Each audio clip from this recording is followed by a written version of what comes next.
राजा रियाज कहते हैं शाह महमूद कुरैशी तहरीक इंसाफ के लिए काम न करने का मुआहदा करके बाहर आए। साबिक अपोजिशन लीडर राजा रियाज ने दावा किया, पाकिस्तान तहरीक इंसाफ के वाइस चेयरमैन शाह महमूद कुरैशी मुआहदे के तहत बाहर आए। इनका मुआहदा यही है कि वो तहरीक इंसाफ के लिए काम नहीं करेंगे और चेयरमैन तहरीक इंसाफ के खिलाफ हैं। जियो न्यूज के प्रोग्राम नया पाकिस्तान में गुफ्तगू करते हुए राजा रियाज का कहना था, आम इंतखाबात फरवरी में होंगे, इलेक्शन में तहरीक इंसाफ होगी या नहीं मैं कुछ नहीं कह सकता।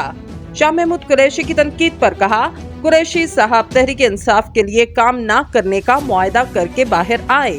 कुछ कहने से पहले अपनी पोजीशन वाज़े करें। मैंने चेयरमैन तहरीक इंसाफ के बारे में जो कुछ कहा वो सच साबित हुआ।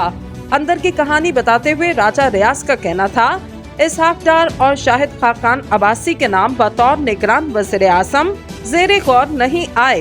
वज़ीर आज़म से तय हुआ कि जब तक निगरान वज़ीर आज़म का नाम फाइनल नहीं होता सामने नहीं लाया जाएगा। मैंने अपना वादा पूरा किया। इनका कहना है कि हो सकता है कि माशी माहिरीन के नाम निगरान काबीना में हो। निगरान वज़ीर खजाना कोई ना कोई माशी माहिर ही होंगे। मेरा ख्याल है कि निगरान वज़ीर खजाना टेक्नोक्रेट होंगे।